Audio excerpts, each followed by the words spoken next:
Hello friends, how are you? তো আমি আজকে আপনাদের সামনে বর্তমান পলিটিক্সের BJP versus Congress versus TMC versus Congress শুধু না, ইন্ডিয়া গঠবন্ধন যেটা, সেই সম্বন্ধে আমি একটা আঁকড়া দিচ্ছি। আঁকড়া হচ্ছে কি, ভালো করে বুঝে যান। আপনারা তো এগুলো দেখবেন না গুগলে, অ্যাকর্ডিং টু গুগল কিন্তু আমি বলছি। তো 2014 সাল থেকে 2014 সালে কে ছিল? কংগ্রেস সরকার, রাইট? তো 2014 সালে কেন্দ্র সরকারের ওপর দেশি ব্যাংক এবং বিদেশি ব্যাংকের মোট ঋণ ছিল মাত্র 55 লাখ করোড়। বুঝলেন? ভাববেন যে কত, মাত্র 55 লাখ করোড়, 55 লাখ করোড়। ওকে, এবার দেখুন, যেটি 2023 সালে, মানে 2014 সালের পর কে আসলো? বিজেপি সরকার, ভাজপা।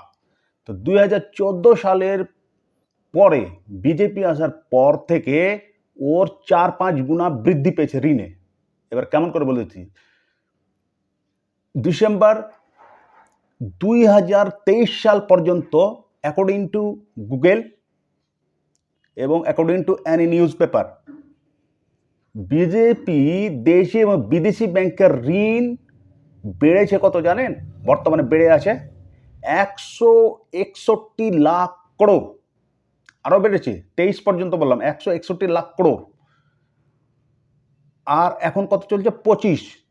এবার ওটাকে ডবল করে দেন, বাড়তে বাড়তে কত বেড়েছে? এই যে রেল ফেল এইসব করছে, যে সব প্রাইভেট করে দিল, তো এইসব দেশি বিদেশি ব্যাংক থেকে নিয়ে আরও দুগুণা হয়েছে। দুগুণা হয়ে কত?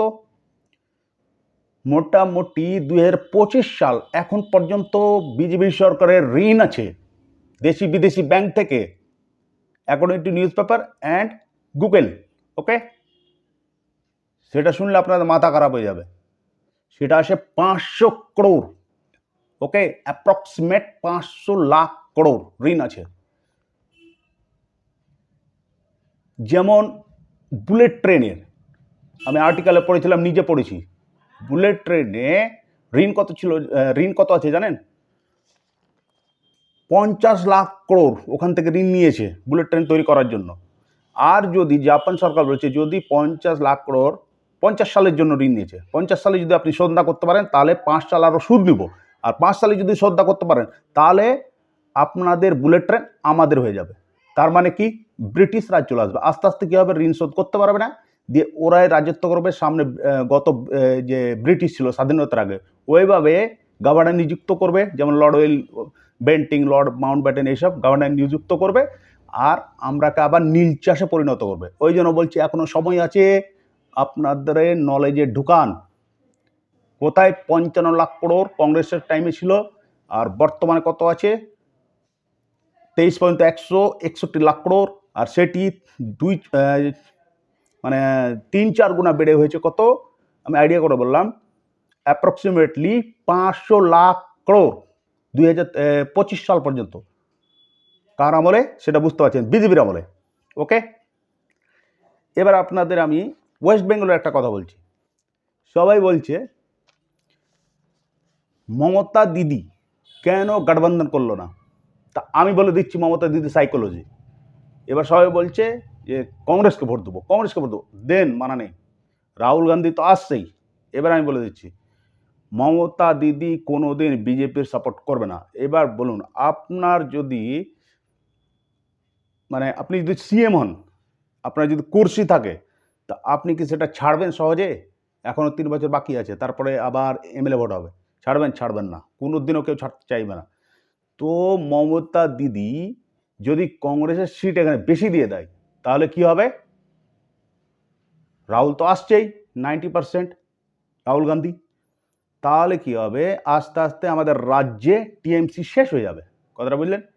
তাহলে টিএমসি শেষ কি করতে চাইবেন আপনি যদি সিএম থাকেন? চাইবেন না।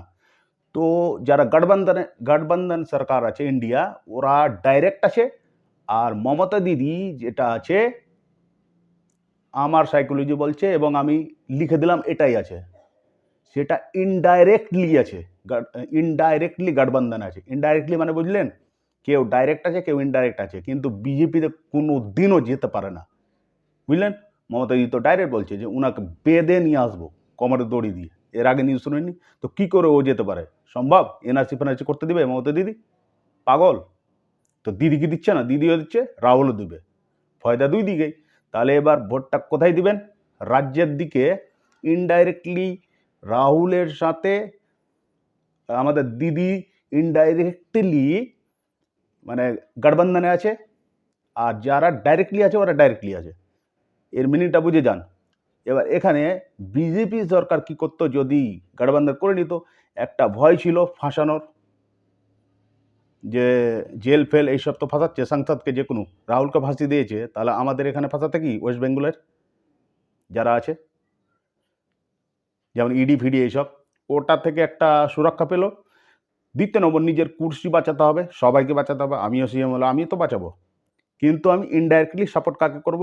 যখন রেজাল্ট হবে, এবং রেজাল্ট হওয়ার পর যখন দেখবে রাহুল হালকা কিছুর জন্য বেঁচে গেছে বা কমপ্লিট করে নিয়েছে, যদি ও 336-40ও পেয়ে যায়, একাই করে নেয়, তবুও সাপোর্টে থাকবে মমতা দিদি ইনডাইরেক্টলি। আর যদি টলমল করে তখন সাপোর্ট করে দিল মমতা দিদি। এটাই হচ্ছে মমতা দিদি মানে টিএমসির দারুণ বুদ্ধি। এবার বোঝার থাকলে বুঝুন, আর না বোঝার থাকলে না বুঝুন। এইটুকু বুঝবেন, যদি আপনি নিজে সিএম থাকতেন তাহলে কি করতেন। এবার টিএমসিকে দেবেন কি কংগ্রেসকে দিবেন, আপনি দিমাগ লাগান এবং ভিডিওটা দেখে শেয়ার করে দেন যদি ভালো লেগে থাকে। ওকে ফ্রেন্ডস, আজকের জন্য এটুকু। লাস্ট কালকে ভোট আছে, একদম দেন জোড়া ফুলে ভোট, আর কেন্দ্রে তো 90% আসছেই। ওকে ফ্রেন্ডস, জয় বাংলা।